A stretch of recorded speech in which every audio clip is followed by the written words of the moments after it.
जय हिंद प्यारे साथियों, कैसे हैं आप लोग। आशा करता हूँ स्वस्थ होंगे। दोस्त, आज हम इस वीडियो में बात करेंगे जो यूपी पुलिस को लेकर बहुत बड़ी न्यूज़ वायरल हो रही है।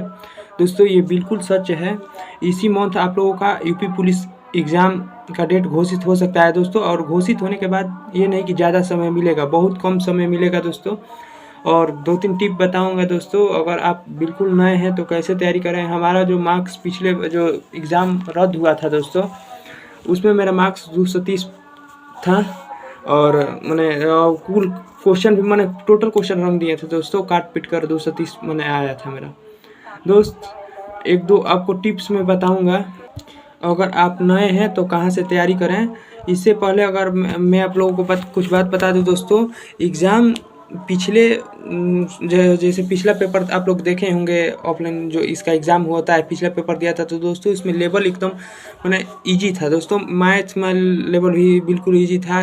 उसी तरफ हिंदी का भी लेवल ईजी था और जीके का भी एकदम लेवल दोस्तों ईजी था। मैंने कोई भी मैंने 20+ जीके में तो कोई भी कर देता था। अच्छा खासा लड़का जो पढ़ा लिखा है 20+ कोई भी कर देता था दोस्तों। और दोस्तों बात कर ले रीजनिंग की, तो रीजनिंग में थोड़ा सा जो कथक निष्कर्ष वाले जो क्वेश्चन थे वही थोड़ा लेवल हार्ड था उनका। तो दोस्तों अब इस बार जो लेवल हम बात करें तो लेवल इस बार थोड़ा हार्ड आ सकता है, क्योंकि दोस्तों उस पर चुनाव था और उन लोगों का माइंड में ये था कि लोकसभा के चुनाव से पहले एग्ज़ाम करा देना है और रिजल्ट तो लोकसभा चुनाव के बाद ही आएगा। तो जैसे पेपर मान लीजिए क्या होता है कि एग्ज़ाम घर हम पेपर अगर हम हल्का दें तो दोस्तों हमें भी आशा रहता है कि जिससे हमारा आ सकता है, उनका नहीं आ सकता। लेकिन दोस्तों अब की बारी विधानसभा के चुनाव है, उसे कोई दिक्कत नहीं, लेकिन लेवल में थोड़ा अंतर मिलेगा। क्योंकि दोस्तों बहुत लड़के जो है बहुत एवरेज माने जानिए कि एवरेज उनका आ रहा था 185 और 90 जानिए। अब एवरेज 185-90 का मतलब जानिए कि कटअप जाएगा 220-30। तो दोस्तों हाँ, अगर आपको तैयारी मैंने करना है तो हम रोजगार भी अंकित एक यूट्यूब चैनल है दोस्तों, उस पर हमने भी उसी से पढ़ा है और बहुत सारे एग्ज़ाम भी निकाले हैं दोस्तों। जैसे बीएसएफ रेडियो ऑपरेटर और रेडियो मैकेनिक का एग्ज़ाम मेरा क्वालिफाई हुआ है। मैंने फिजिकल डिस्क्वालीफाई हो गए, जिसके कारण से मैं दोस्तों उसमें मेरा 120 नंबर था। और बात कर ले एमपी पुलिस का भी हाल में एग्ज़ाम है दोस्तों, उसका भी मैं एग्ज़ाम निकाला हूँ, अभी फिजिकल नहीं हुआ है दोस्तों। सीआरपीएफ में एग्ज़ाम निकला है। एसएसबी में जो ट्रेनमैन का दोनों सीआरपीएफ ट्रेनमैन और एसएसबी ट्रेनमैन है उन्हीं दोनों का भी एग्ज़ाम निकाला हूँ मैं। और एसएससीजीडी का भी एक एग्ज़ाम निकाला हूँ और इस बार भी दिया हूँ दोस्तों, एग्ज़ाम निकल ही जाएगा। और सीआरपीएफ हेड कांस्टेबल मजिस्ट्रेट का भी जो एग्ज़ाम दिया हूँ वो भी एग्ज़ाम निकला है और भी एग्ज़ाम निकाला हूँ दोस्तों। अब मान लीजिए कि याद नहीं आ रहा है इतना सुरता पर अब ये समझिए कि जो भी मैं एग्ज़ाम जैसे मैथ रीजनिंग जिसमें जिस भी एग्ज़ाम में हिंदी इंग्लिश का बहुत कम रोल रहता है दोस्तों, वो एग्ज़ाम में क्वालिफाई कर लेता हूँ।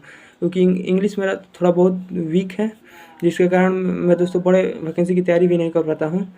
और बात कर ले दोस्तों यूपी पुलिस का एग्ज़ाम की, तो एग्ज़ाम दोस्तों इसी मंथ में आपका एग्ज़ाम डेट घोषित हो जाएगा।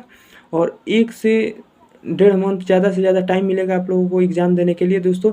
तो आप रेगुलर अगर आपकी तैयारी अच्छी हो गई है तो रेगुलर मॉक टेस्ट देते रहिए, या फिर अगर आपकी तैयारी अच्छी नहीं हो दोस्तों, 3 टाइप के बच्चे होते हैं। एक तो जो शुरुआती स्टार्ट करेंगे, दूसरा जो सिलेबस पढ़ लिए हैं लेकिन उनका स्कोर नहीं बढ़ रहा है, तीसरा दोस्तों वो होते हैं जो एक मैंने रेगुलर उनका स्कोर 220-230+ आता है दोस्तों, वो सिलेक्शन लेने के हकदार है उनका।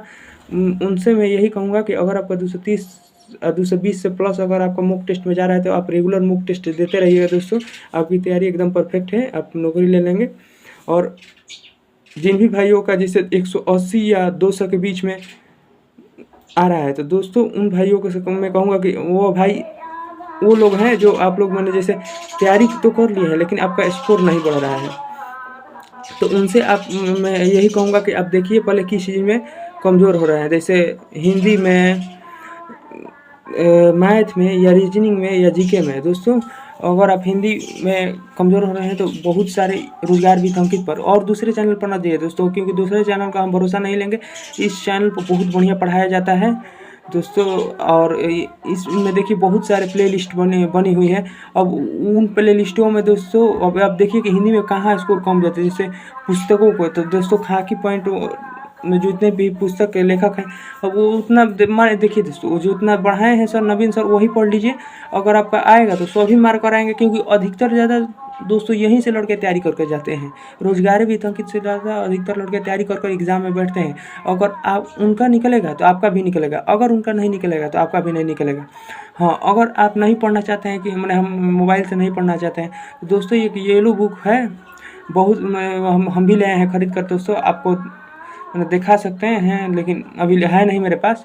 मैं यहीं से कुर्सी पर बैठ कर देखिए करते हैं कि सामने बोर्ड है दोस्तों, यहीं पर वीडियो बना रहा हूँ आप लोगों को। एक येलो बुक है जीएस का, और जीएस निधि एक बुक ले लीजिएगा, जो वो मैंने थ्योरी नहीं है दोस्तों, वन लाइनर है, 4 ऑप्शन है, वो प्रीवियस ईयर सारा क्वेश्चन है दोस्तों, वो भी ले लीजिएगा। अगर वो नहीं लेंगे ना तो कोई देखिए, ये ऑफलाइन जो एग्ज़ाम होता है वो बहुत ही लेवल उसका ईजी रहता है। ऑनलाइन एग्ज़ाम अगर दोस्तों, ऑनलाइन एग्ज़ाम में यही अंतर है, ऑनलाइन एग्ज़ाम में लेटेस्ट क्वेश्चन आता है दोस्तों, और ऑफलाइन जो एग्ज़ाम होता है उसका लेवल थोड़ा इजी रहता है। अब देखिए करते कि विद्युत का ऐसा ही मार तक पूछ देगा। अब इसमें आए हम लोग ढेर सारा क्वेश्चन जैसे बता देंगे दोस्तों, श्वेत प्रकाश में कितने रंग होते हैं दोस्तों, ये सब लेवल एकदम इजी है दोस्तों। और ऑनलाइन एग्ज़ाम दीजिएगा तो उसमें लेवल मॉडरेट लेवल आता है और थोड़ा हार्ड आता है, पुस्तक पूछ देगा, इसमें बहुत कम पुस्तक पूछता है दोस्तों। हिंदी का मन हर लेवल देखिए कि एकदम इजी, बस सिवाय दोस्तों हम एग्ज़ाम चारों शिफ्ट का एग्ज़ाम देखें, रीजनिंग के अलावा हर शिफ्ट का जो था वो लेवल एकदम ईजी लगा दोस्तों। आप कितना प्रीवियस एग्ज़ाम में जो रद्द हुआ था, कितना नंबर कर आए हैं कि आप कमेंट बॉक्स में ज़रूर दीजिएगा, क्योंकि पेपर तो मिल गया था दोस्तों, आप लोग एनालिसिस करिए लिए होंगे।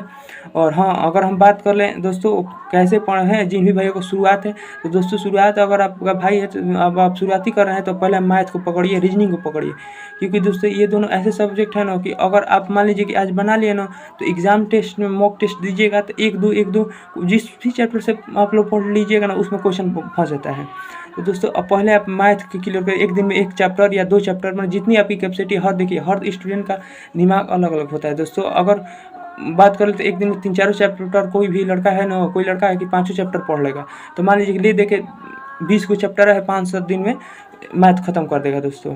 और रीजनिंग की भी वही बात करते हैं, रीजनिंग में देखिए दोस्तों, सबसे जब से जितना ज़्यादा आप प्रैक्टिस कर सकते हैं ना, जितना ज़्यादा आप दिमाग चला सकते हैं, उतने ही ज़्यादा रीजनिंग किसी का है नहीं। और नहीं कोई कह देगा कि हम पढ़ा देंगे तो यहीं से सेम टू, देखिए मैथ लड़ा सकता है कोई, सेम टू सेम लड़ाई या अंक बदल कर लड़ाई वो चीज़ दूसरा है, लेकिन रीजनिंग में दोस्तों 2-2-4 ही दिया रहेगा। जैसे मान लीजिए कि दिया रहेगा 2, 4, 6, 8, 10 दोस्तों, लेकिन उस टाइम अगर आपका दिमाग नहीं ना काम कर पाएगा तो अगला क्वेश्चन नहीं बना पाइएगा। जबकि देखिएगा तो कहिएगा यार सर ये तो बहुत बड़ा इजी है, या जोड़ कर कोई लिख देगा, मान लीजिए कि 2, 4, 3, 123 है तो उसको लिख देगा 6। अब बुझाइए नहीं पाएगा आपका कि 6 का 123 कैसे लिखा है, और किया कुछ नहीं है, वो जोड़कर 6 लिख दिया है। तो वो सब दिमाग का खेल होता है दोस्तों। आप जितने ज़्यादा प्रैक्टिस करिएगा, जितनी ज़्यादा मॉक टेस्ट दीजिएगा, उतनी ज़्यादा मैंने हर लेवल का क्वेश्चन देख लीजिएगा, दिमाग आपका चलने लगेगा। तो आप जल्द से जल्द, और हिंदी है दोस्तों, हिंदी भी आप मॉक टेस्ट देते रहिए। देखिए 5 नंबर का तो गद्यांश ही आता है, और गद्यांश वो एग्जामिनर को पेपर पर डिपेंड करता है कि कैसा गद्यांश है। अगर हार्ड रहता है तो थोड़ा दोस्तों बहुत कम स्कोर कर पाइएगा, 5 में से 4 कर पाइएगा, 3 ही कर पाइएगा।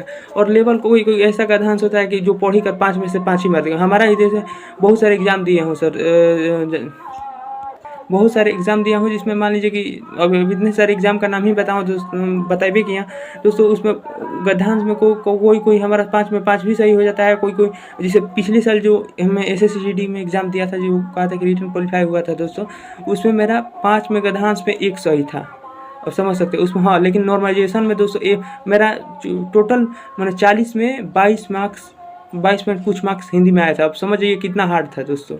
और गद्यांश तो मैंने 4 क्वेश्चन गलत हो गया था। तो यही अब गद्यांश दोस्तों बोनस पॉइंट होता है सबका, लेकिन हमारा नॉर्मलाइजेशन में बहुत बड़ा फायदा हुआ दोस्तों, 18 नंबर नॉर्मलाइजेशन में मिले। हाँ, अगर तब उसी तब है दोस्तों गद्यांश 1-2 ऐसा चैप्टर जैसे बुक है, ये सब अगर आप मान लीजिए कि एवरेज रोजगार भी तंग से अगर आप पढ़ लीजिएगा तो आप मान लीजिए कि वो कर पाइएगा तो ठीक है। अगर आप नहीं कर पाइएगा तो दोस्तों दूसरा कोई भी नहीं कर पाएगा। मैंने 1-2 वो होते हैं दोस्तों, वो ब्रिलियंट लड़के होते हैं जिनको ओवर एज में मिला है, तो दोस्तों वो तो कर ही देंगे, क्योंकि वो जान जी झोंक दिए होंगे इस एग्ज़ाम को निकालने के लिए। तो दोस्तों आप मेरा वीडियो बहुत लंबा हो गया, मैं शॉर्ट वीडियो में इसे काटना चाहता हूँ।